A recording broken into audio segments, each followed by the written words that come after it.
to the channel. My name is Shatrice. My channel is entitled True Crime Chronicles Pursuit of Truth. Um, Originates on YouTube. I'm live now, do a live on YouTube and Facebook. Welcome in everyone who's watching.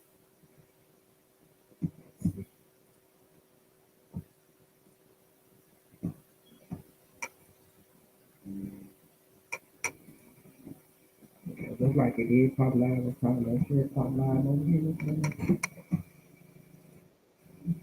Okay. Again, welcome in to the channel. If there's any audio issues, if you're having issues hearing me or anything like that, just let me know and I'll get that corrected.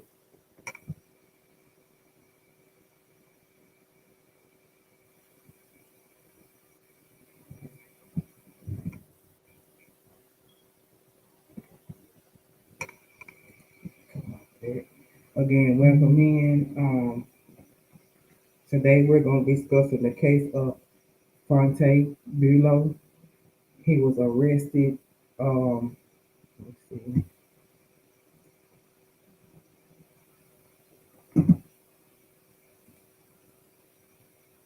So the video that I have here that I'm going to play a little bit of, this video was from a year ago, but his case starts before then.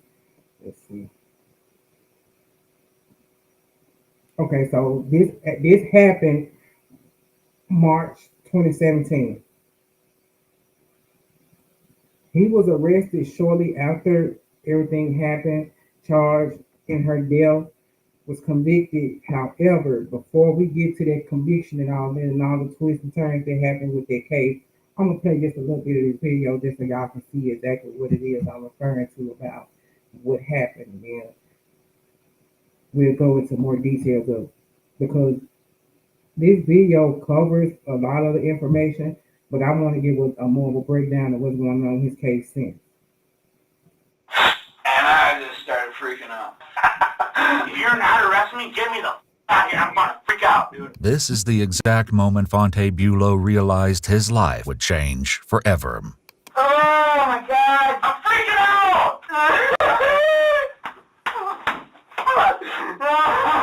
How does she do that, man? That is so selfish, dude. Please wake up. Wake up. On March 31st, 2017, when dispatch in the small town of Dubuque, Iowa received a frantic 911 call early in the morning, it was immediately clear that something was horribly wrong. What transpired would result in a truly shocking and controversial case. A series of EWU exclusive, never-before-heard interviews shed new light, and we conducted our own investigation to uncover even more twists at the end of this unbelievable case.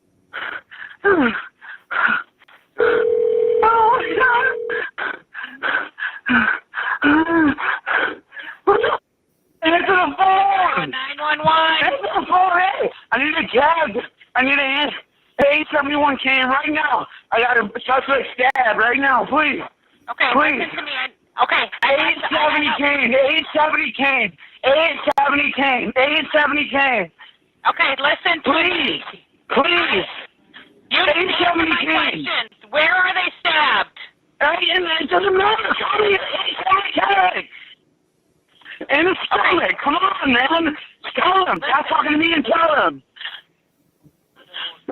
You need to stop yelling. You need to stop. Boy! Who is the person? Why are you still in my coffee? How old is the person? You're the police were just screaming at Andy Kane. And as y'all can see, he called 911. He called to get some help there. So it's not like the incident happened. He just left her there, didn't call 911, anything like that. He stayed on the scene during all of this.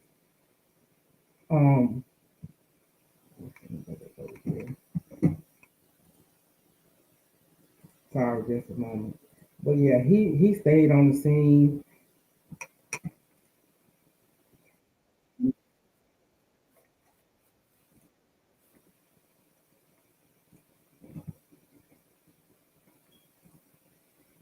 Yeah, he was there. He called 911. Yeah, and y'all can see he was very upset. You can hear it in his tone and the way he is on this 911 call. He was very upset. It's not like he was nonchalant on the call or anything. He was. You can hear the sure panic in his voice on this 911 call. I'm gonna let the rest of the 911 call play. Won't answer any of my questions. What? Oh my God! Yes, she's 3 months old. What's the question? What's so important? How old is he? How old is he? Is he conscious? Is he breathing? Shut up! Get on here! You tell me she's breathing. I'm scared. Help is on the way. Help has been on That's the all way. I need to hear. Thank you. No, listen. Okay. Is she in the kitchen, bedroom, living room? Where's she at in the house? In the living room. Right in the living room. In the living room. Is she awake right now? Yeah. Is she breathing? Dude, I'm not. Please get here. God damn it. They're coming. Dude, I gotta take care of her. Get here. But listen, if she stops breathing. The dispatcher can only relay the bare minimum to her officers, so when they arrive at 870 Kane Street, they have no idea what they're walking into. However, the few details given to dispatch were not the full story, and everything is not at all what it seems. The following footage has never been seen before. It's been analyzed by a licensed professional counselor, a licensed clinical psychologist, a civil rights attorney, a former detective, a licensed polygraph examiner, and a former hostage negotiation commander and instructor, and a certified crime scene investigator, certified instructor for the State of Florida Commission on Criminal Justice Standards and Training, and a graduate in crime scene investigations for violent crimes. So here is the police. They're arriving to the scene, and they're going to check on her and all of that. I'm not going to play. This video is an hour, almost hour, 15 minutes. So I'm not going to play the full. But I'm going to give detail from the video. So here they're arriving on the scene to check on her. They're going to take him to be interrogated, and and what happens is they get him in there. And we find out later on that he was intoxicated that night, as was the girl intoxicated as well. Her level, he was. I have to go back and double check it, but his alcohol level that night was lower than hers. On top of the fact that she had medications, Xanax, and I think it was Adderall in her system as well that night. And what they're saying is he stabbed her in the stomach. She had 3 stab wounds. They said it was 3 stab wounds to the abdomen. They're saying he stabbed her in her abdomen, and after the fact, called 911 to say, hey, she just stabbed herself. Evidence came out in court. Well, no, I'm sorry. The evidence did not come out in court because the judge on this case did not allow the evidence of her prior suicide attempt or her mental health. The judge ruled none of that could come in as part of his defense. First red flag on this judge. Why are you limiting what his defense attorney can enter? That is important. If he's saying that part of his defense is that she was suicidal after they had an argument, how come it cannot come in then that she's pulled knives before with previous boyfriends doing arguments? This boyfriend was able to take the knife from her to keep her from harming herself. Why couldn't the jury hear about that? Why couldn't the jury hear that, hey, she's been suicidal before, she got mental issues, she's taking medication, she's going to the doctor saying what she needs to say to get prescription for her mental health? Like, why was none of this not allowed in? I'm gonna go to the video, play a little bit more of the video until they get him to the. And also another thing they did was they got him to the station. He was asking about her, wanted to know if she okay. Oh yeah, she's okay. She's gonna be fine. Then later on, he was told, oh no, she passed away. And he flipped out. He flipped because you would think that somebody who did that would want the person to die. They wouldn't want them to survive. When they said she's gonna be okay, he was cool, calm. He was still talking. The moment he found out that she had passed away, he flipped. Understandably, he was upset. There's someone he loved. You know, he's been in a long-term relationship with. But I'm gonna play this little portion of them getting to the scene. Radio's not on. Police department! 104, yeah, that wants to check down. Police department, everybody in here! Watch the basement. Watch the basement. When officers approach the kitchen, they're confronted with a gut-wrenching scene. 21-year-old Samantha Link was sprawled across her kitchen floor, unresponsive.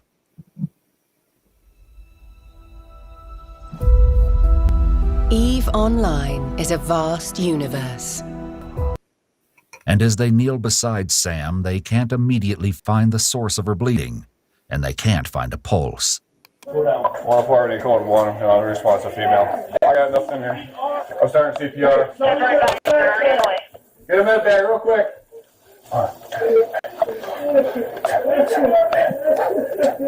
When CPR doesn't revive her, an officer sprints to his cruiser to retrieve his AED machine, which can deliver life-saving electric shocks to restart Sam's heart. Shake off. Call for help. Attention, you should pad to patients for a test. Agitation. Analyze. So we don't cut through the Shock his body. shocking bus. Okay, hold on. Don't touch patient. Press flashing shock button. Stand clear. Shock delivered. While officers and other first responders swarm the kitchen, Sam's 25-year-old boyfriend, Fontae Buelow, who made the chaotic 911 call, is just outside and in the throes of a full-on meltdown. We spoke to Fontae ourselves in an EWU exclusive interview that you will hear later.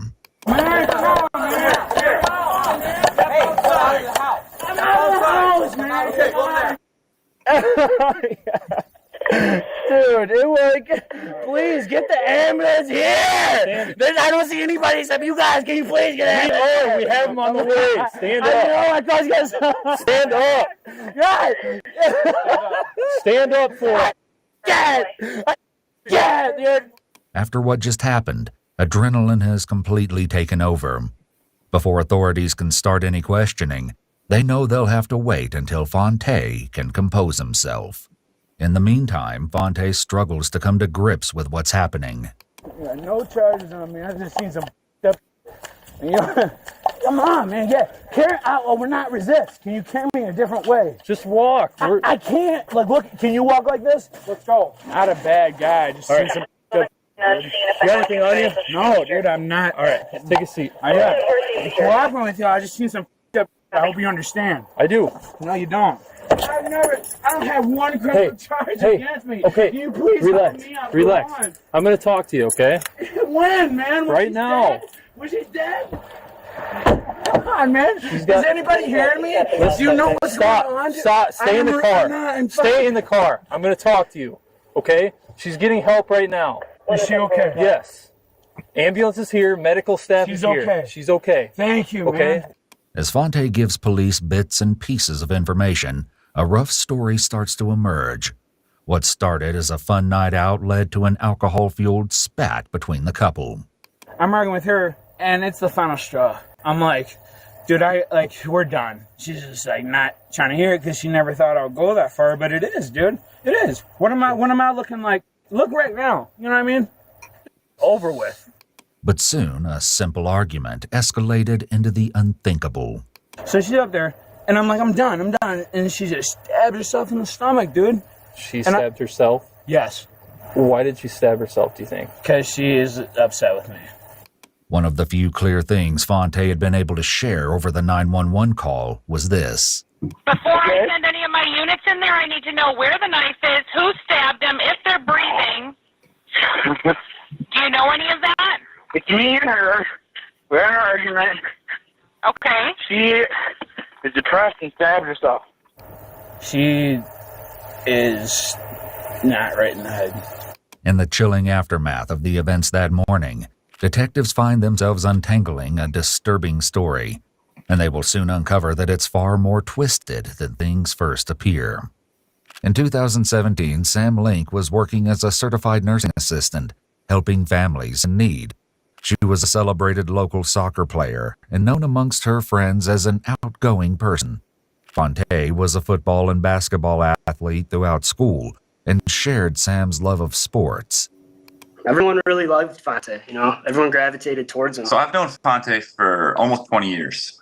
We met during our first week at Jefferson Junior High. He's friendly and a very loving person. In an exclusive interview with EWU, Fontae discussed the beginning of his relationship with Sam. She was really nice, she seemed really happy. It was easy going, No one expected that a couple so full of life would end up in such a dark and terrifying situation.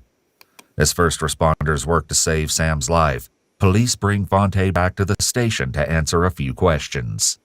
At first, I was just like, oh, it's just protocol. He was the only one on scene.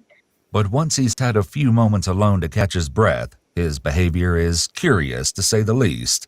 However, this could be due to the fact that he's been assured Sam will be okay, and the first responders are doing everything in their power to save her. Regardless, his behavior comes off as disturbing.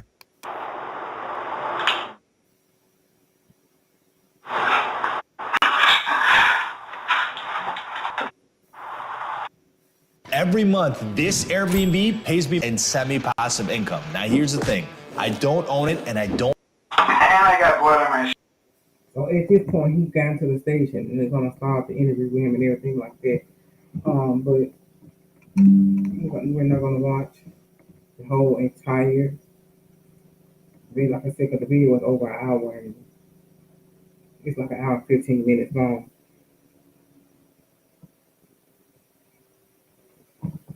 But what happened, like I said, that night, they went out. I'm not going to go all the way, like, play the video all the way through the whole hour or some video. They went out that night.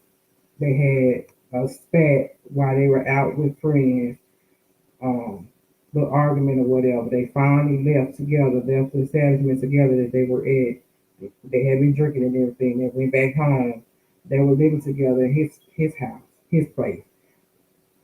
They had another argument when they got home. He told her, look, I'm done. Get out. We're breaking up. She didn't want to hear that. She went, at that point, was so mad, and this is according to the information that Fontae gave, and then this is his story from beginning to end. He's never changed his story. There's never been any discrepancies. Everything he said from the time he called 911 up until his interviews with the police, up until any interview that he had with anybody, his story has stayed the same. It's never changed. Not one detail in his story of what happened that night has changed. Nobody was there but him and Samantha. But again, what he said has never changed. He's never strayed away from it. He's never changed any details. It's been the same exact details from the very first moment he called 911 and said she stabbed herself. All the way through 2 trials, his story has been the absolute same, with nothing changing in his story. And the story that he gave is after they had their little argument when they were out on their date that night. They got into it. She accused him of talking to another female where they were out at. He told he wasn't talking to nobody. She ran off and left him there. He was calling. He couldn't get an answer phone for a minute. There was some text messages exchanged back and forth. Finally, she went back to where he was. She kept walking, going off by herself and coming back. Finally, they ended up leaving together, going home. When they get home, the arguments continue. He tells her, hey, I'm done. I want to break up. I'm tired of this, the way you act. You acting all unhinged and all. He was just tired, fed up. Dealing with her. She does have documented mental health issues that were documented and put out there. And he told her, like, hey, I'm tired. I've been dealing with this with you for years. And I'm just fed up and I'm tired with it. I'm done. I want you to get out. She did not want to get out. Mind you, her autopsy, if we go look at this real quick. Blow this up. If we look, it said her autopsy, it was 3 stab wounds, like I said. The medical examiner for the state, the Iowa State medical examiner, Dennis Klein, testified during this is the second trial here. He testified that he ruled her death a homicide after conducting after doing the autopsy on her. He ruled out the manner of death being suicide. But he did state that another medical examiner looking at the evidence could possibly rule it as a suicide or undetermined based on the same thing that he was looking at. So he himself, although he did say, hey, it's homicide, he acknowledged that it could be ruled as suicide or it's undetermined based on all the evidence. So to me, that's red flag, another red flag, flag on flag. If you're standing up here saying it could be ruled as suicide is undetermined, how did you categorically rule that as a homicide? I just want to know, how did you decide I want to rule it as a homicide when you standing on the stand saying, yeah, it could have been ruled as a suicide or undetermined. So if that's the case, why not rule it as undetermined if you don't know for sure if it was homicide or suicide? There's no way you can sit there and testify without. Because mind you, in court, we have to testify, not purge ourselves, tell the truth, the whole truth, nothing but the truth. We swear to that in the time we get ready to testify. You have to raise your right hand and swear to tell the truth, whole truth, nothing but the truth. So help me God. So for you to sit up here and say, oh yeah, it's a homicide, I ain't got no doubt it was a homicide. But then to turn around and admit and say, yeah, another medical examiner looking at the same evidence that I saw doing her autopsy could rule it is undetermined or rule it is suicide. I would have then went back and said, well, sir, how did you categorically rule this as homicide? If you're admitting here on this stand, then it could go either way. So it sounds like you're not sure. If you're saying it could have been ruled suicide or undetermined, you should have left it as undetermined and not sit up here and say, I'm 100% that it's a homicide.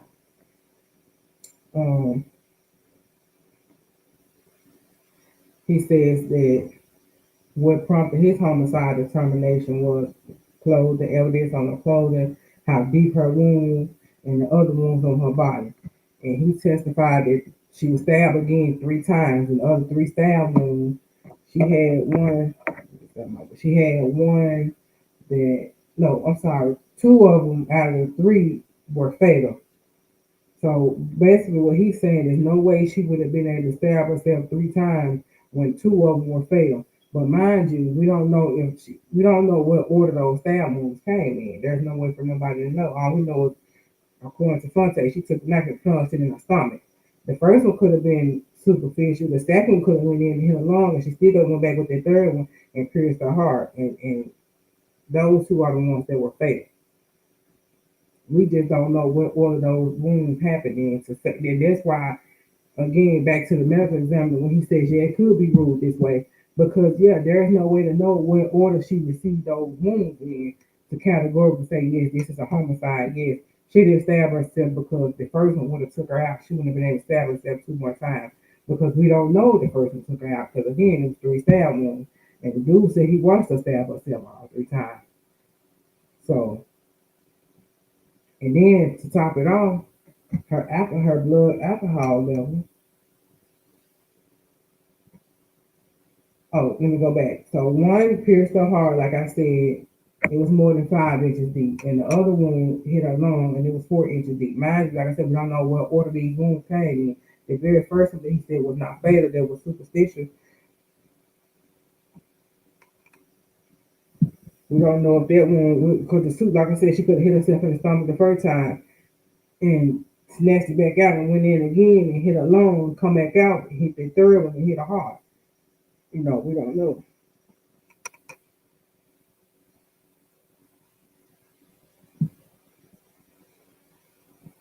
But let's look at this. He said she had several blunt force injuries, including one on her forehead. Mind you, she just stabbed herself. She could have hit her face, and she could have failed and hit her face or anything. She just stabbed herself. According to Fontae, she stabbed herself. And then also he said, I'm sorry, he said forehand, not forehead. I'm sorry, forehand. So basically on her hand, she had wounds on her hand. He ruled those as blunt force, as though she was trying to protect herself. And he said he also said that the wounds on her hand could have been made by slipping down the line, but he ruled them as defensive. So he's sitting here saying during his testimony, that's why I said this testimony is a whole red flag. This whole testimony was red flag, because if he's sitting up here saying she could have got the cuts on the inside of her hand by her hand slipping on the knife, but then he turned around, I ruled them as defensive wounds, because there's no way you can rule with defensive like she was defending herself, but then in the second breath say, well, she could have got it by her hand slipping on the knife.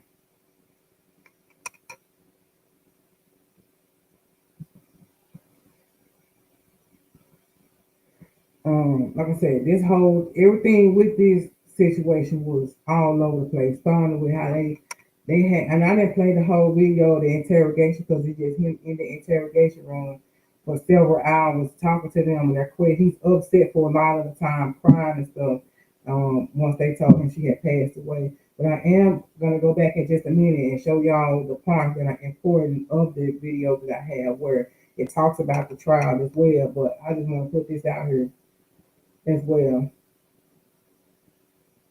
Her autopsy revealed her blood alcohol concentration was 0.221 at the time that she passed away.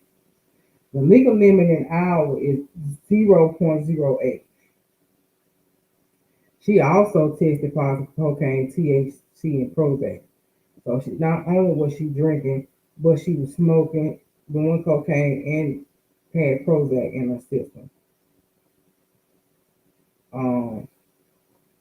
They did bring in her psychiatrist, who was doing outpatient visits with her starting September 2016 all the way up through March 2017. In which he only had 6 appointments. And he was like, "Oh, she wasn't suicidal." And she also was on an antidepressant, and she was on Xanax when she started seeing him, and she kept on those drugs.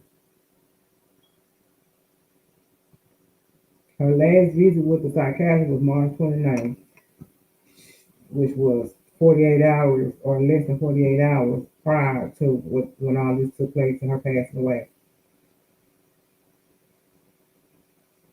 And she was telling him at that time she still was depressed, but out of a 10, it was a 3 out of 10.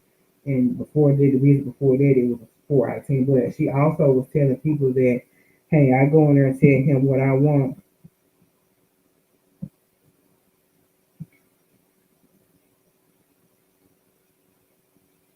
To get my pill.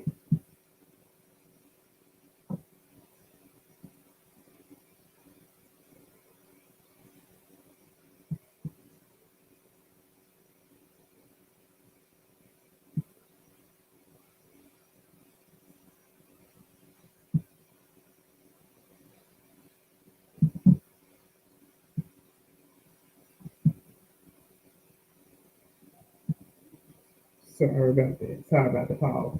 Okay, and her diagnosis. Okay, then there was, let's see.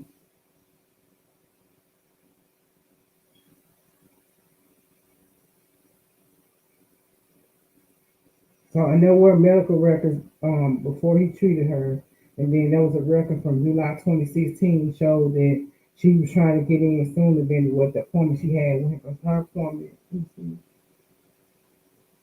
Yeah, she didn't get in to see him till September, but she was trying to get an appointment as early as July 2016 because she said she told somebody at the hospital, I feel suicidal every day and no one will help me. So how do you go from this to telling the psychiatrist, oh, I'm not depressed? And then she was diagnosed with borderline personality disorder as well, and also bipolar disorder as well. So she had multiple mental diagnoses. So when this man say she flipped out that night and hurt herself, she was suicidal.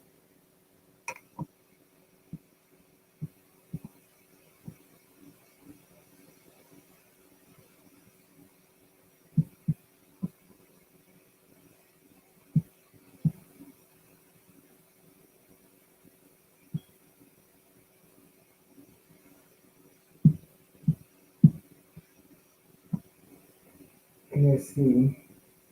And the doctor, he was just, oh, just because she's diagnosed with those diagnoses doesn't mean we know for sure that we decide. Like he said, anybody can be diagnosed with a mental condition, but that doesn't mean that they're going to ultimately commit suicide.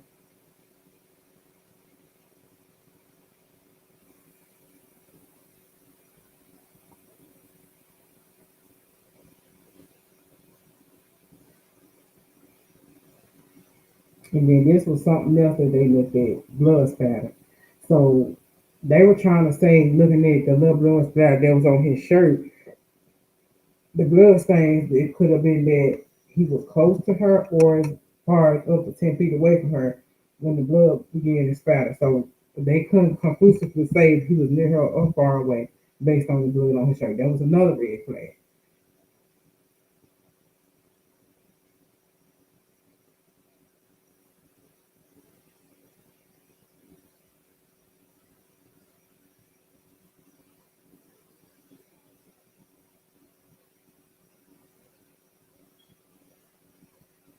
And then this would, okay, now let me go back. And then what got me, so they end up arresting him. He was convicted.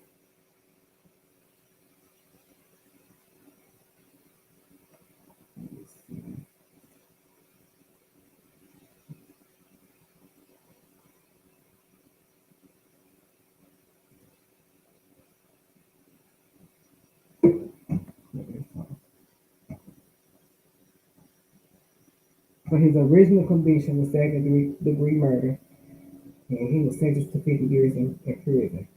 And just what I was talking about, at the first trial, the judge refused to allow evidence related to Link's mental health, including testimony from a former boyfriend who stated Link grabbed his knife at one point in the argument during their relationship. In December 2019, the Iowa Court of Appeals overturned the conviction on that basis, and the Iowa Supreme Court affirmed their ruling in December 2020.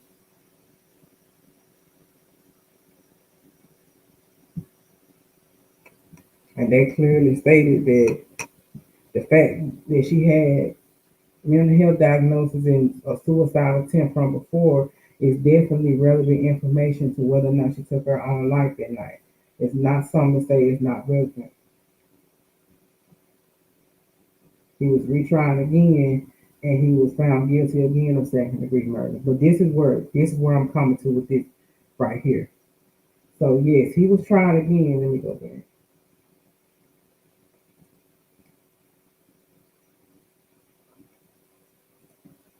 And this was going to take us back to the video.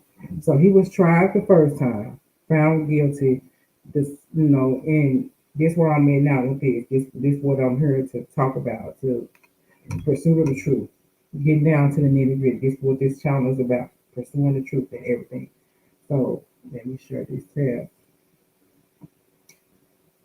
So I'm gonna play the video. I'm gonna skip ahead a little bit so everybody can see exactly what I'm referring to. Then I'm gonna get back to my commentary on it. But like I said, he was tried, found guilty, appealed based on the fact that the judge made some questionable rulings, and I do find them questionable because, firstly, she ruled that his defense attorney couldn't speak on nothing about this girl's mental health issue that she had been experiencing. Even before they was in a relationship, she had mental health diagnosis in place, medication, suicide attempt before. Judge ruled all that out. Y'all can't talk about none of it. Boom, we started out in the hole. Then, after they turned it over to the jury, after the defense raised, the prosecution raised, and everything was turned over to the jury, then some more stuff started. You had one of the jurors was like, I'm my vote. After he sat there and listened, he's like, my vote is not guilty. I can't, in good conscience, find him guilty because the evidence has not proved that he's guilty beyond a reasonable doubt. Understandable. Like if you was on the jury and you said everybody heard the same evidence and they do a first vote when they get in there, everybody like, okay, well, no, I'm sorry, I'm not a first vote, but they get in there and they start discussing, are we ready for a vote?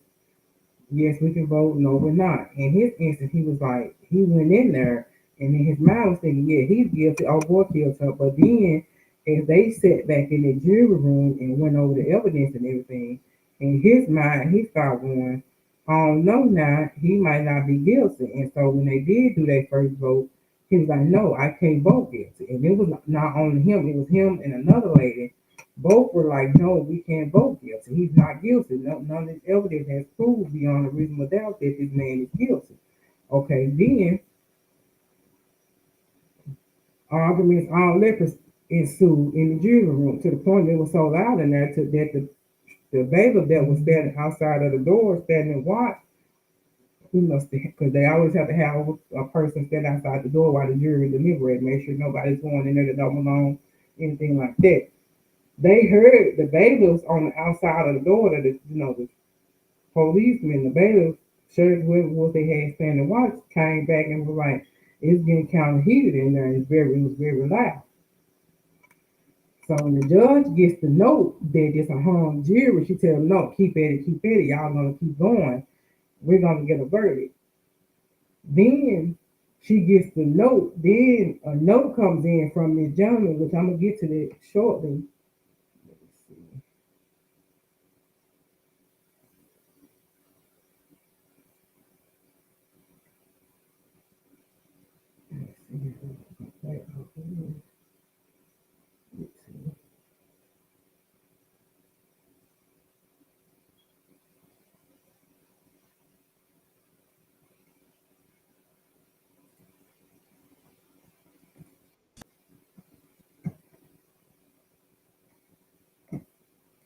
One of the things students love about culinary school online with Escoffier is the toolkit.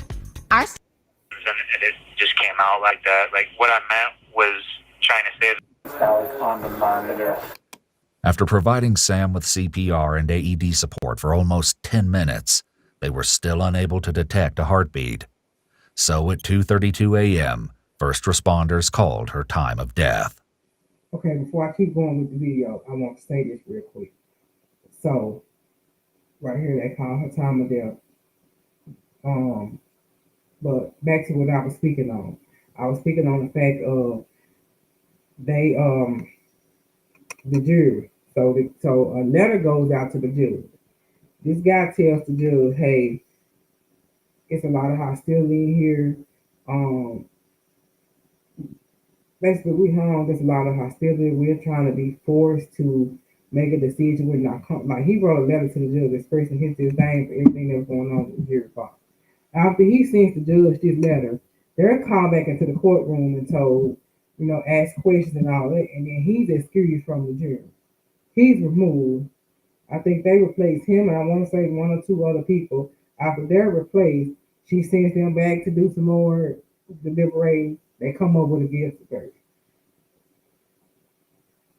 But we're going to get to that in a minute, the full breakdown of that. We spoke to Sam's older sister, Cassie, and she shared her memories of Sam before this heartbreaking moment.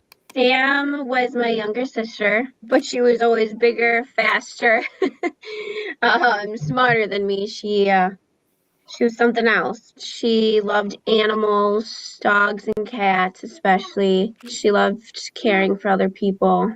And while Sam slipped away, a strange exchange was taking place on the front porch. Fontae was in total hysterics outside the home, and one officer's body camera captured an alarming statement, one that seemed to hint at what may have happened early that morning. Oh my God, Relax, dude. man. No, I Relax. can't relax, dude.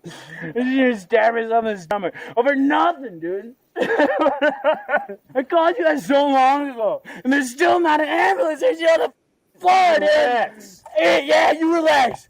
Go stab your spouse in the face. Stop. I'll tell you to relax. You stop. What more can you do to me?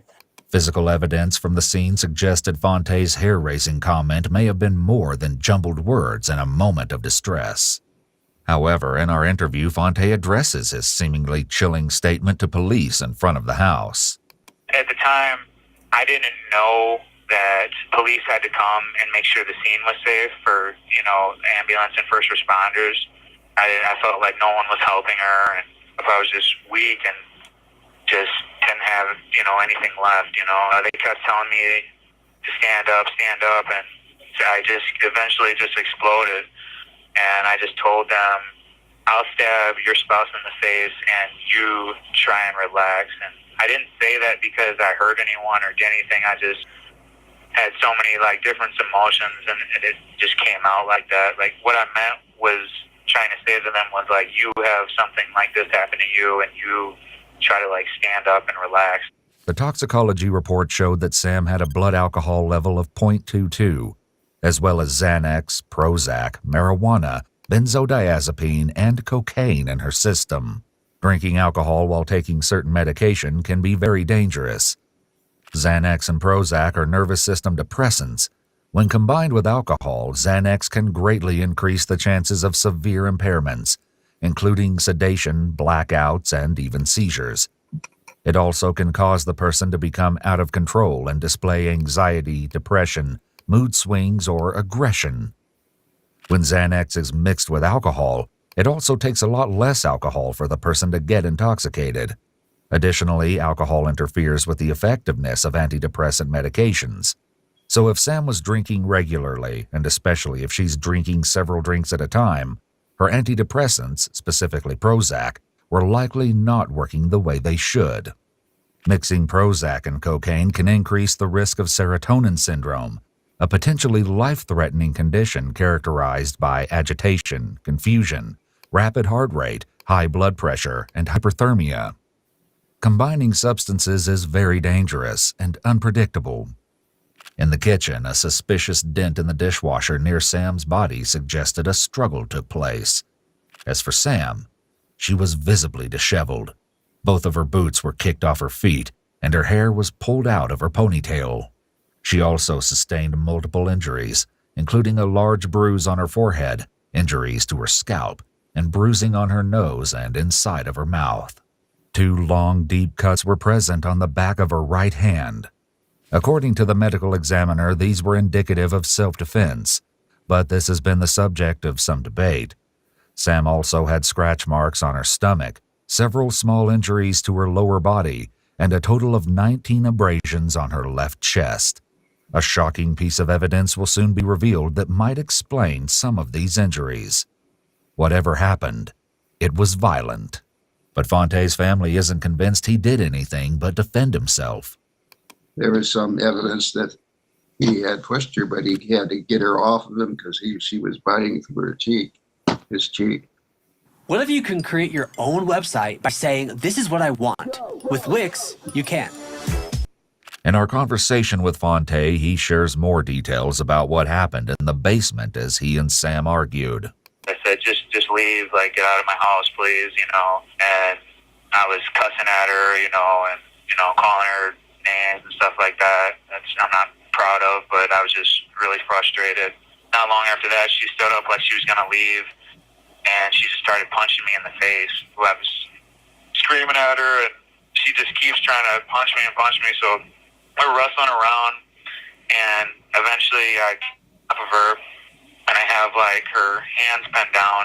As I'm yelling at her, she, like, leans up and starts biting my face, and, like, she ends up getting, like, her teeth, like, on my cheek, and just, it's like, it's really sinking in, and I'm trying to pull away, and she's like, I'm feeling like she's gonna, like, take a chunk out of my cheek, so I didn't know what else to do, so I took my thumb, and I started, like, pressing it against her eyelid. Immediately when I did that, she stopped biting me, and I immediately stopped as well, and I just stood up, and I said, please, leave, like, I don't want anything to do with you anymore. She just looks at me and, like, kind of, like, just gives me this, like, a weird, like, smile. We get to the top of the stairs. She, instead of going left, like, she was about to leave, she goes straight into the kitchen, and she grabs the butcher knife, and she turns around and faces me.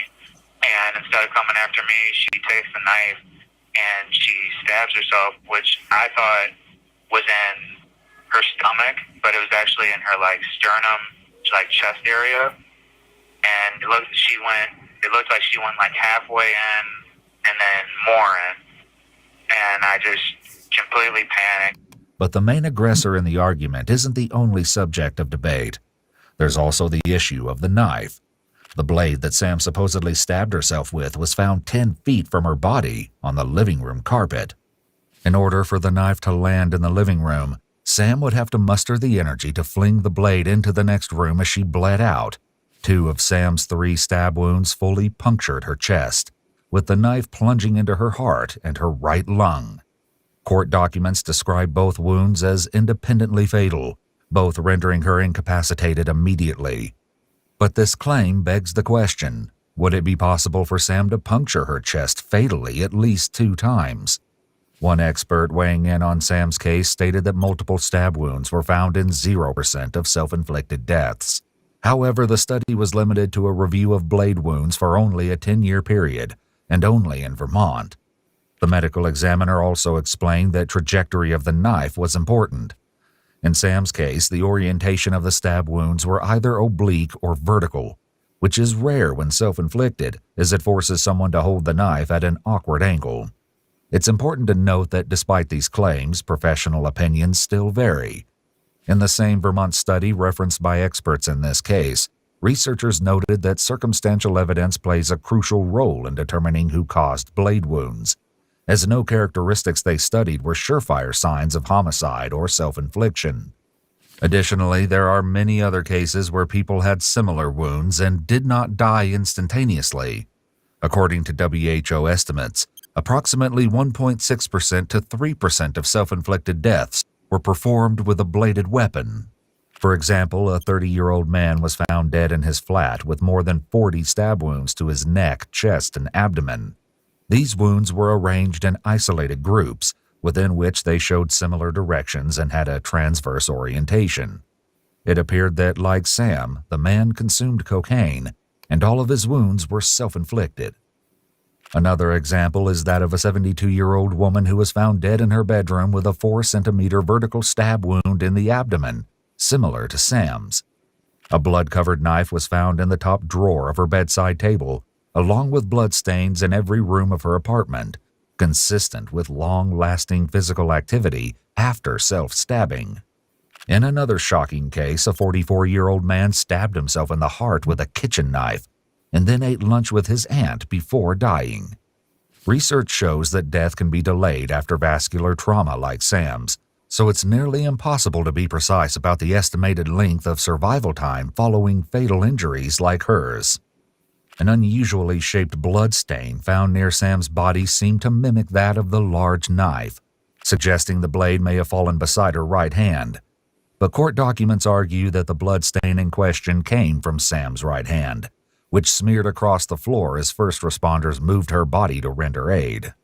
But in spite of conflicting evidence and research, it's still the medical examiner's opinion that Fontae's story doesn't completely add up.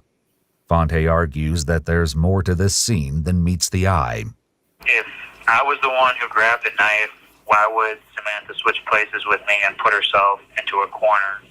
I actually had another expert, his name was Dr. Brad Randall of Dakota Forensics. He explained that these were offensive wounds and not defensive wounds because they were on Sam's ring and pinky finger only, and that defensive wounds are typically pokes and slashes on the forearms, or if they're on the hands, it's usually on the palm or pointer and middle fingers from them trying to grab the blade and defend themselves. Dr. Brad Randall explained that the cuts on those two fingers were caused by Samantha stabbing herself with the blade facing down, and the knife slips when she makes contact with herself, thus cutting her ring to pinky fingers only in a diagonal cut. In line with Fontae's statements, the medical examiner actually acknowledged that someone else might have ruled Sam's death as self-inflicted or undetermined. In fact, a second forensic pathologist brought onto the case disagreed with some of the medical examiner's findings and specified that they believed the manner of death was self-inflicted. We requested the autopsy report so that our team's certified crime scene investigator could review it, but we were denied at every turn. We received a vague report, but any officer reports and crime scene technician reports were missing. Though the autopsy would have been extremely helpful to create a better picture of what happened that night, the officer reports and crime scene reports paint the best picture. They describe what the investigators did or didn't do at the scene, and these things are especially significant in the case of a suspicious death. They also help to back up facts around an investigation, something that'll become extremely important by the end of this video as we continue the investigation despite being denied access to many reports. And what we uncovered is truly shocking. Understandably, every last detail of the case is under a microscope. According to Fontae, a major area of contention involved his initial conversations with police, where he claimed Sam had been stabbed in the stomach rather than the chest. While it's worth looking into any inconsistencies in this story, as Fontae says, Sam was wearing a loose sweatshirt, making it difficult to tell exactly where her wound was located. When she stabbed herself, she immediately collapsed and didn't make any noise. She didn't scream or anything at all. She just turned around, looked right at me and did it. Imagine being able to build anything just by thinking about it. Meet Base 44. Like, I had no idea she even seen that coming, or I didn't see that coming. I had no idea that she was about to do that at all. Fontae doesn't dispute how strange things appear. Instead, he offers what he considers grounds for reasonable doubt. It probably is a little hard to believe that someone would choose that way to stab themselves. It happened, and just because something's uncommon and that it's impossible or that it didn't happen. She left a bloody fingerprint near the handle, and the state said that there wasn't enough rich detail to tell if a print was made by Samantha's fingerprint or mine. Samantha had 2 cuts on her ring and pinky fingers only, so obviously the bloody fingerprint was made by her hand and not mine. That was a big thing in the trial, that they said that they don't know whose fingerprint that was. This is the kind of thing that the officer reports and crime scene reports would be able to shed some light on if we hadn't been denied access to them. The reports would detail if the investigators used any chemicals to attempt to enhance the print in blood. There's a few common chemicals that can enhance faint traces of blood without destroying DNA, so they have no excuse not to use those.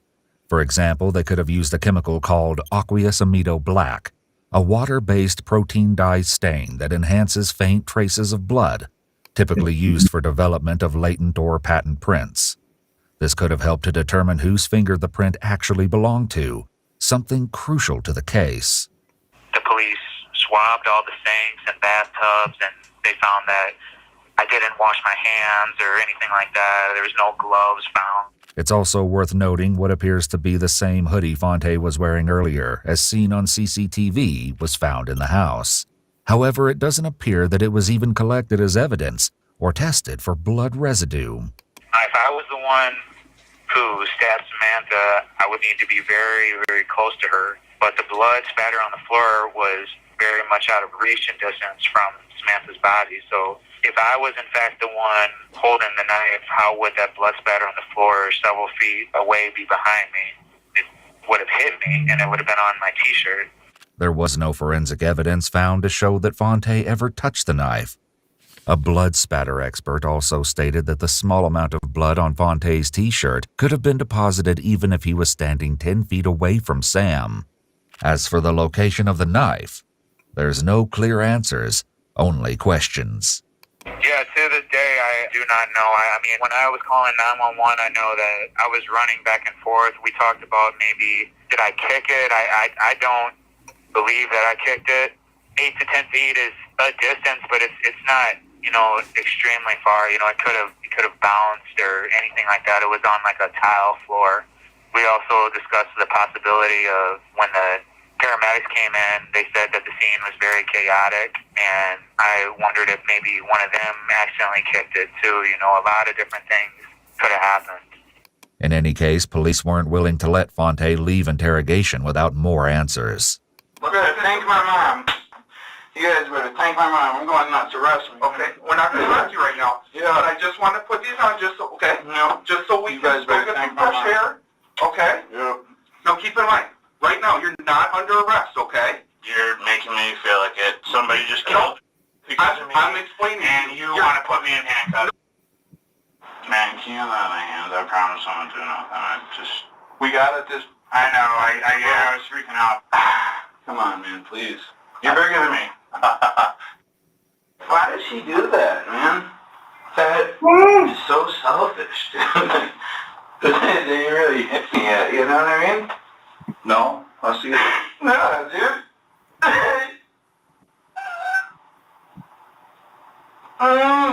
Man. As shocking as this case has been so far, most of the twists have yet to be revealed, including a never-before-heard interview.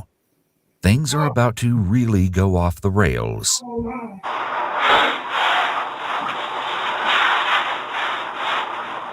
so sorry.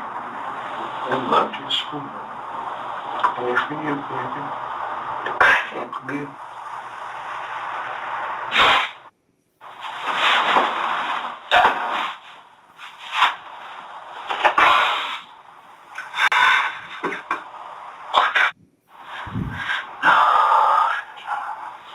Please wake up. Wake up.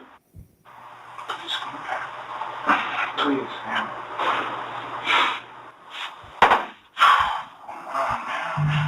When an officer returns to keep an eye on Fontae, he continues to ramble. I didn't even know she did that. Like, she has some issues, but like, none like that. Like, I've only been dating her 8 months. You know what I mean? Like, what? What could I like have possibly done? You know what I mean? I've never. Sure, it wasn't you. Someone's gonna do that to themselves. You know, that's kind of. Why did it have to land on me? Like, I'm so good. Like, I'm from here. Like, I'm so connected with her family and her sister, and I'll never. Eve to me is basically freedom. It's a giant open universe where you could do. I always feel like this is my fault. I believe she's dead, man. I know she's not meaning. Like, she gotta be looking like salty as hell. Fontae inspects his reflection in the window to get a closer look at Sam's death when Fontae recorded a video that partially documents their disagreement. But it's what police don't see that raises the most suspicion. Stupid ass. Sitting here, get out my house, please. Get out my house, please. Yep. Seriously, Yep, get out of here. Get the rest of the stuff in there.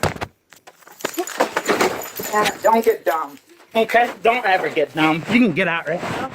Finish your talk with your boyfriend that you had. I'm not a woman beater.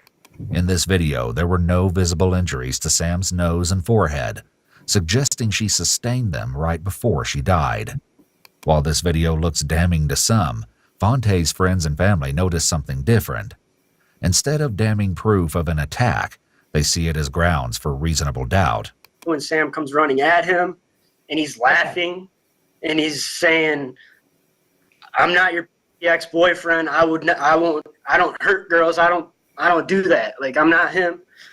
But the abrupt end to the video left many wondering what wasn't documented and why it cut off so suddenly. The phone that I had, you had to like hold the button to like record it.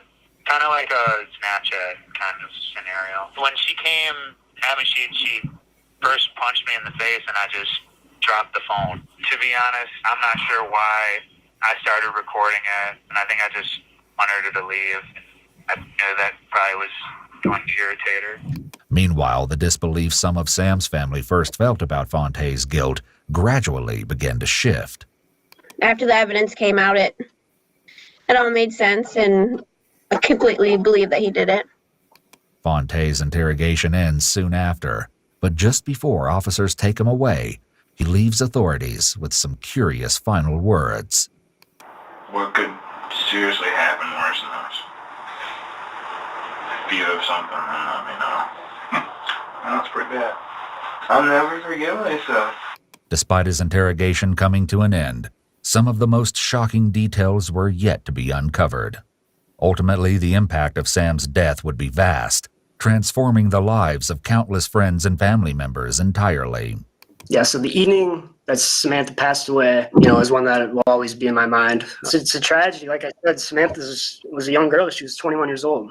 Fontae was arrested for murder in the first degree, but it was at trial where more was revealed about what may have happened that night, and even more twists in this already shocking case. Fontae lied to police when he told them he immediately called 911. Phone records indicate Fontae made another call first, to his friend and housemate BK, who also owned the home he lived in with Sam. Along with a sobering reminder, Fontae offers a glimpse into why he made that choice. I didn't know what to do. Immediately I called him and it rang for a couple seconds, and then I guess I was just panicking. And then I immediately called 911. I've never called 911. I've never been in a situation to call 911. Like, I didn't know what to do. I just remember realizing that was, that wouldn't help, and that's when I called 911. When people say, "Oh, you should have did this or you should have did that," like, you don't know what you would do when you get into a situation like that. When something like that happens, I don't know, you kind of just react. However, according to court briefs, Fontae allegedly said to an officer, "I thought that was dead." When we reviewed the interrogation, we did not hear Fontae say this in the officer's presence, but rather, I thought she was dead. even so, Fontae's loved ones feel he wasn't granted a fair shot at justice. Frankly, there were a lot of things that took place in this trial that will make you raise your eyebrows. And he isn't kidding.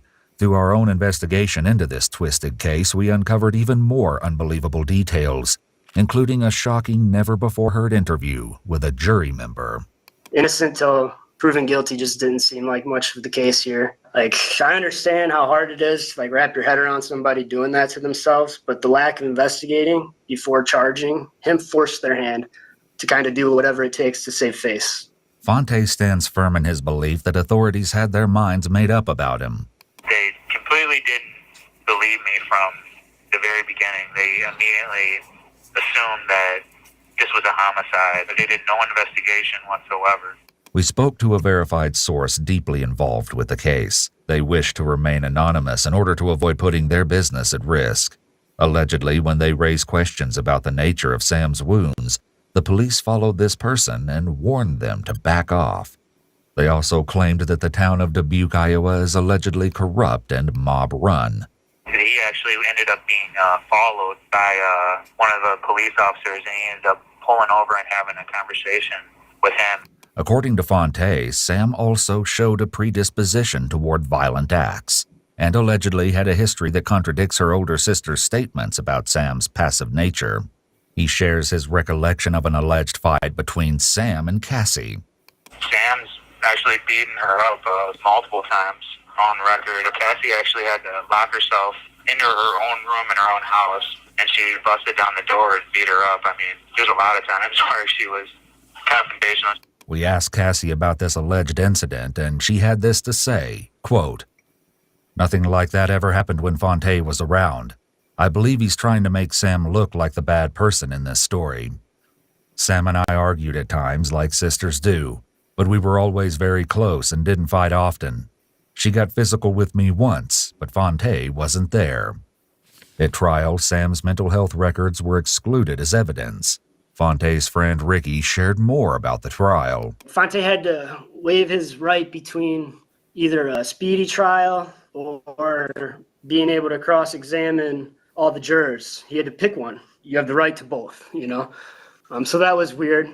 Court documents indicate that the judge, Monica Ackley, required Fontae to either waive his right to a speedy trial or waive his objection to the racial distribution of the all-white jury.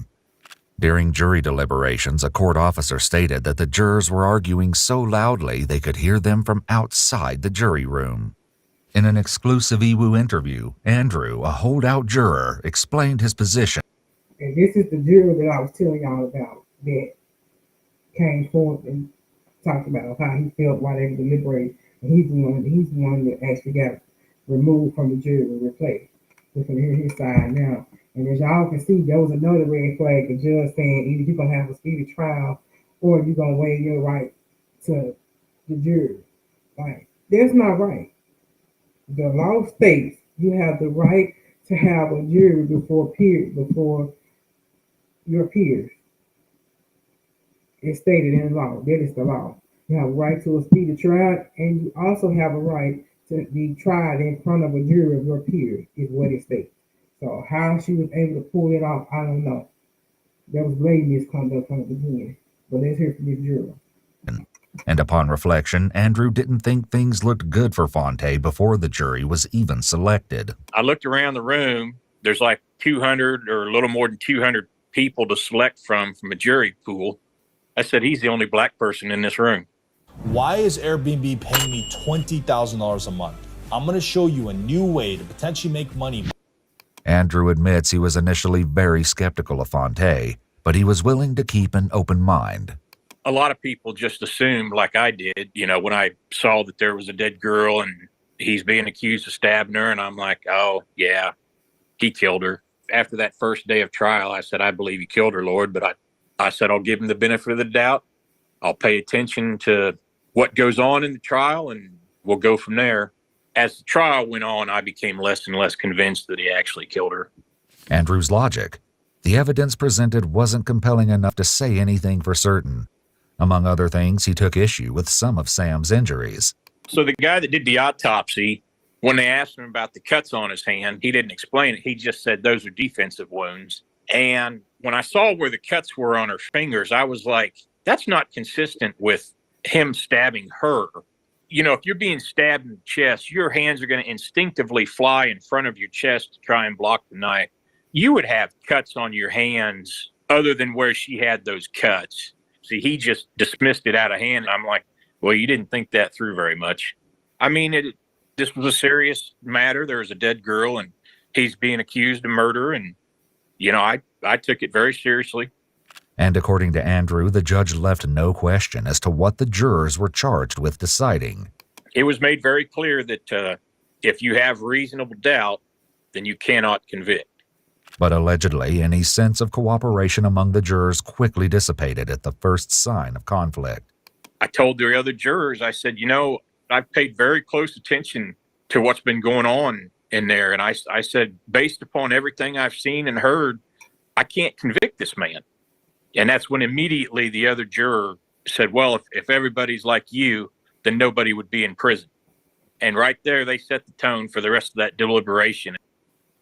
And see, this is what they sent this is the third note at this point. They already sent two basically saying to hung jury we are able to agree on the verdict. This one says, we believe this may constitute a mistrial because one of the jurors failed to live up to his legal obligation by refusing at the outset of participating in deliberation. He never said he refused.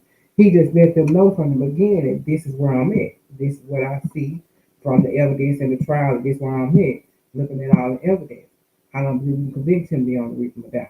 He never said, now I'm going to sit back, I'm not going forward. No, he just told them flat because how jury work, they get in there, they have to say, okay, we got the evidence in front of us. Do we feel comfortable doing a vote now, or is some stuff anybody want to question? At that point, any other jury that says, hey, I want to question this piece of evidence.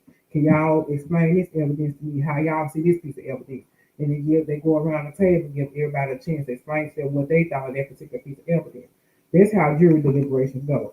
He just told them from the beginning, like, hey, this is my stance right now. This is what I feel. That's not to say they couldn't have went on with the deliberation. And that's when I started to let them know that I just wasn't going to tolerate being disrespected like that, bullied, intimidated, because that's ultimately what they were trying to do to me. But Andrew's experience went far beyond working through differences in opinion. He says some other jurors were downright antagonistic. Two of them were attacking me. And the other girl who wasn't going to convict, they didn't treat her the way they treated me. You know, they would ask her questions. Why do you think this? Why that? They were not civilized towards me. At one point, we were like, we're not going to agree on this. Let's tell the judge that it's a hung jury. But the judge was like, nope, keep at it, keep at it, keep at it. After the confrontations, you know, it just became a very hostile room to be in. One female juror was actually crying because of all the hostility in there. They were absolutely determined to throw him into prison, and they weren't going to be persuaded. Eventually, some of Andrew's fellow jurors allegedly accused him of not honoring his oath as a juror. And this is where Fontae's case takes another appalling turn. That Friday, before we were dismissed for the weekend, the judge pulled all of us into the courtroom and admonished all of us that we have a responsibility as jurors to deliberate. Well, that Saturday, the next day, I wrote that note to the judge and then had it presented to her the next Monday. And this is the note. I'm going to read over his note. It says, dear Judge, on Friday, January 19, 2018, I was accused by other jurors of not fulfilling my oath as a juror.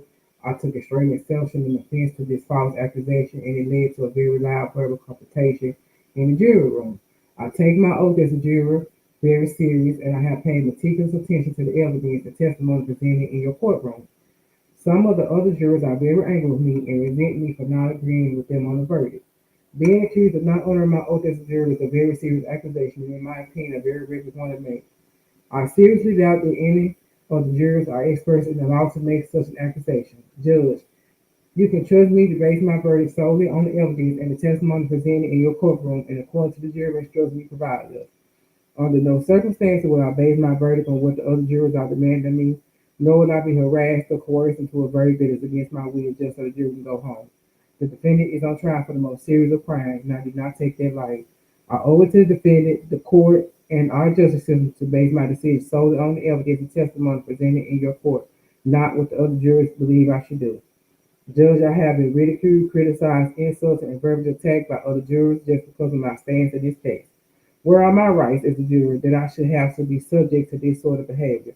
If the other jurors do not want any more other confrontation, then I suggest that they treat me with civility and respect going forward. I get no pleasure whatsoever from these verbal confrontations, but I simply cannot allow the other jurors to treat me with any further. And it's blocked out. The rest of this is it says, finally, Judge, as I understand that another juror's argument, opinion, and speculations is not evidence or testimony that I should base my decision on. If this is not true, then please let us know otherwise. Thank you. And like he said, he submitted this after what was going on in the jury room. And then listen to what happened after he submitted this note. I asked the attendant if she gave the judge the letter, and she said, yes, I did, and she read it. Unbeknownst to me, the judge sent a note to the jury foreman asking for my identity, and they gave her my name without my knowledge of this happening. Reading that note, you can tell I was not going to convict him. I was not going to let the other jurors bully me into making a decision I didn't feel was right. She told the prosecutor and the defense attorney that she decided to have me removed from the jury before she read that note. And I know that that's a blatant lie. She lied to the prosecution and the defense. That note is why she kicked me off that jury. Exactly. From that letter, from him telling her, like, hey, I'm not going to be bullied into making a decision. I'm going to make my decision based solely off of the evidence that we presented with, it solely off of what your instruction was given to us before we went ahead and deliberate. Based on that, she pieced together that he's the holdout. He's one of the holdouts that's saying not guilty. And that's why she asked for his name, because she wanted to get him out of there, get somebody in there that she believed will get him a guilty verdict. I mean, it's not hard to piece together what happened from him writing the letter and immediately get removed. Because that judge wanted a guilty verdict, and she purposely manipulated that verdict. According to Andrew, the way he was treated had a ripple effect on other members of the jury. The defense attorney asked me what had happened, and I told him. They said, would you be willing to come in and sign a sworn affidavit to what happened? And I said, absolutely. And the other girl who had changed her verdict out of fear, she had told them that the judge came in there after kicking me out, threatening to prosecute me and stuff like that. She said after what they did to Andrew, she said, I'm a single mom. I don't need that kind of trouble, so I changed my verdict just to protect myself, which is exactly what that judge wanted. Ultimately, after Andrew was ousted from the jury, his replacement as well as the remaining jurors voted to convict Fontae of murder in the second degree in 2018. He was sentenced to 50 years in prison. We reached out to Judge Ackley for comment, but didn't hear back. We also reached out to the other jurors, but they declined to be interviewed. In 2020, the Supreme Court agreed to give the case a second look. The first judgment was reversed, granting Fontae a new trial. But Fontae's victory was short-lived. Andrew noticed a similar theme with the second trial, which was presided over by the same judge. Investigator who had talked to me, I told him, I said, if there's no black jurors on that jury, he's going to get convicted again. He told me, he said it was an all-white jury again. Once again, you had a bunch of jurors who were not going to be persuaded that he did not kill her. As far as they were concerned, he's guilty, throw him in prison, and let's be done with it. You know, I hadn't had a lot of faith in the justice system anyway, but that pretty much just destroyed it. After the second jury deliberated for over 6 hours, Fontae was convicted of second-degree murder once again. Perhaps coincidentally, Judge Monica Ackley has come under public scrutiny for recent rulings, including the decision to allow a former police officer convicted of assault go without prison time for a third-degree attack on a 14-year-old girl. One media source also highlights Judge Ackley's low performance scores and the Iowa Bar Association's review for judges. In any case, Fontae doesn't hide that the system is wearing on him. This is Pod 5, the first fully immersive sleep system. Intelligent, adaptive.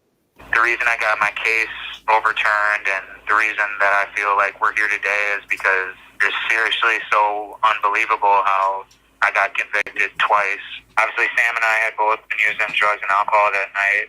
I blew a .11 and she blew a .24, like, along with her Xanax, Adderall, antidepressants, and all that. Like, she also had, like, the ability to not feel pain from all of that. On the day before Samantha's death, she seen her doctor, and he reported on record saying that Samantha had been feeling much better since being with me and had no thoughts about.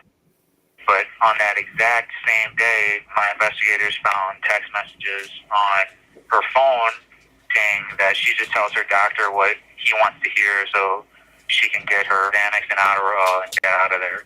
And I just feel like I've been a nightmare for 7 years. Sadly, after his second trial, Fontae's mother passed away from breast cancer. But she was a fierce advocate for her son until her last day. She never would give up. No. And she'd go to see him. No matter how sick she was, we'd always go every other week and see him, and she would be in the car until she couldn't be. I would be just the happiest person in the world if he could come home right now. It would just make my day so much brighter just to see him and have him home. After 2 appeals, Fontae still hasn't given up hope and is working with his legal team for another shot. But for now, those who loved Sam are focused on keeping her legacy alive. My second born, his name is Leo because Sam was a Leo. Some of Sam and Cassie's relatives were in the background of the interview listening in, though not on camera. They began to argue and the interview ended abruptly shortly after. We asked Cassie about this later, and she explained that her family was upset over the fact that Sam's not here to, quote, talk for herself so Fontae gets the benefit of saying whatever to make her look bad. It's been 7 years, and yet here we are still having to deal with Fontae trying and doing anything he can to get away with murder. We gave Cassie the opportunity to address Fontae's other comments without her family present, but we didn't hear back from her. Sam's bright and caring spirit will not be forgotten. And as for Fontae, time will only tell what comes next.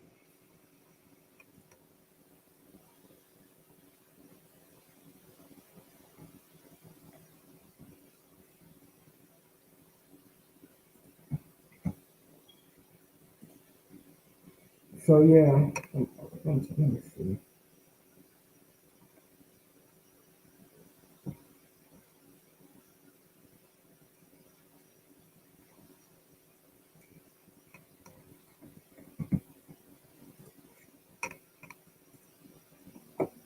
So as we seen in this video, I done played the video in its entirety, and what I skipped over was the interrogation, the hours-long interrogation is what I skipped, and I went to the parts that I felt was relevant to what we were discussing. And so, as y'all heard from the jury, it was a lot of corruption. And I'm just gonna say it was a lot of corruption because how is it that the jury was saying I'm not gonna convict or I'm not seeing the evidence showing me that this person is guilty? How does that turn into this juror getting removed? A new juror coming in to replace them and then suddenly there's a guilty verdict within 6 hours of them restarting the deliberation. It's not like the trial started back or anything like it was a whole no. What happened was that man sent that letter after the other jury, the foreman was sent the note out and said we can't come to a verdict. We got some people holding out. The end, they sent another note saying we think this should come to the mistrial because we got a juror. He doesn't even want to deliberate. He's been from the outset saying he's not guilty, doesn't want to deliberate. Once that note came out, she called them back and said y'all need to deliberate, do what needs to be done. But then when he sent his own letter, because he felt like they was just making it seem like he just wasn't trying to deliberate and he wanted no part of it, he just straight up was not guilty. He decided I'm gonna send my own letter because they had been arguing and everything on that. So he decided I'm gonna send my own letter to the judge, my own note, so she can get my point of view, and then we can move forward. As long as I get some respect, and that's all he was asking. Is I just need them to respect me. We're supposed to be deliberate. We need to deliberate. I don't need to be getting disrespected and be good in this jury room because I won't vote the way they want me to vote. So he wrote the letter to the judge expressing it. Right after that, she got that letter and read it. They were called in, and this man was replaced. And right after they replaced him, they went back to deliberate, And within 6 hours of him going back to deliberate, Fontae was found guilty. Then they filed the appeal, and the Supreme Court said, yeah, this needs to go back to the lower court. It needs to be opened up. And then the lower court said, we agree, this is going to be overturned, and we're going to grant him a retrial. Then he goes to a new trial, and what got me is how y'all send this man case back to the same exact judge for all this other stuff went on. Y'all sends the retrial, the case back to her court for the retrial. To me, why did it go to the same? Why did it go to the same judge? Why wasn't there a new judge brought in? Is what I want to know. Let me see.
And so what I was looking at was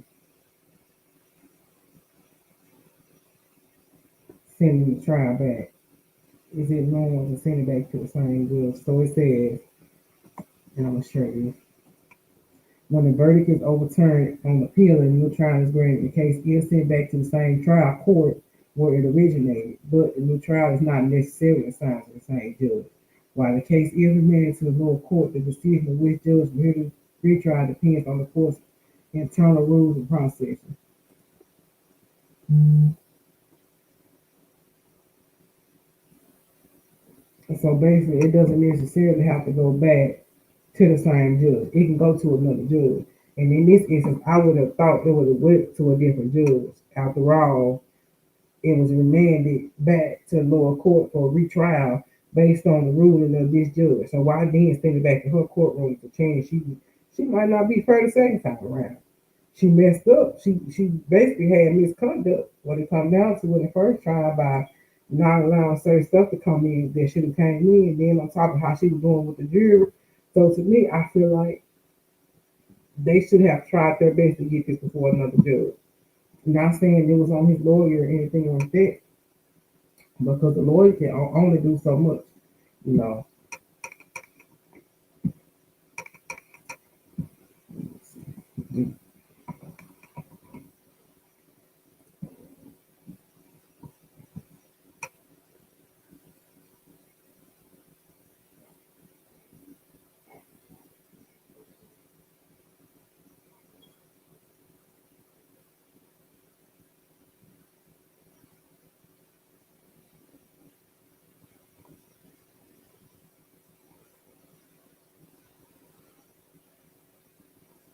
This is kind of cool.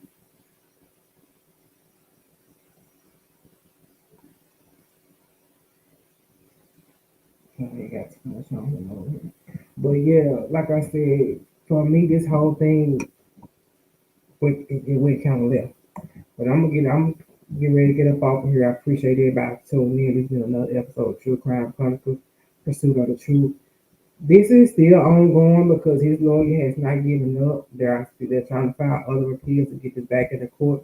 Because like I said, this case took a lot of strange twists and turns. Looking at the stab wound, how they say she was stabbed, the evidence from all that, the way everything went. This case took a lot of twists and turns. Just my opinion, what it comes down to is this judge shouldn't have went back to this judge. To me, I feel like when the Supreme Court said we overturned this, we were remanding it back to the lower court to go back to trial. They should have also made in their ruling, they should have stated this needs to be assigned to a new judge. I know they probably can't. I know they can't determine it. It has to be determined by the lower court based on what they have available, what judge they have available. But I'm sure there was another judge available. They could have took this case the second time around. Because like they said, this judge went in and she wanted a murder conviction. Is what it comes down to. She wants that conviction. But I'm getting ready to get up out of here, though. I'll be back again either later on today or tomorrow with another episode of True Crime Chronicles: Pursuit of the Truth. If y'all want to follow Fontae's case and everything, his fight, his sister does have a Facebook page for him. Just type in his name, it goes to his sister's page. She has to go follow me up as well. All they can be found on their Facebook page. And I'll try to link it in the comments as well if I can. If anybody wants to continue to follow this, because this is a long way from being over. They're trying to have, now his family now is trying to hire another lawyer, because the lawyers they've been representing him thus far have been court appointed lawyers. They come from the legal system. When people cannot afford to hire an attorney, you get a court appointed attorney, what they call a public defender. So this was been defending him. So his sister is like at a point now where she's saying, okay, the public defender has done all they can to try to get him out and do what they can do, but it's not working. We need somebody that's not tied to this system, to this, to these courts. Somebody that's an independent lawyer that we can hire. They to come in and do some independent research, because the public defender is still a part of the prosecution technically, because they work within the court system. So that's why they want to get him an independent lawyer. They come in and do independent investigation. And don't get me wrong, the public defenders did good, because they were able to put in appeal and get it overturned and all of that. It just so happened he went back to court to the same judge. Not really, there's one reason he was convicted again, because he went back to the same judge. But again, good night. Thanks for tuning in to True Crime Chronicles: Pursuit of Truth. We will be back. If there's any updates to this, I'll bring that update back, and I'll be back, like I said, later on tonight or sometime tomorrow. We'll be coming to cover Young Dog case. But until then, good night, everyone. Thanks for tuning in.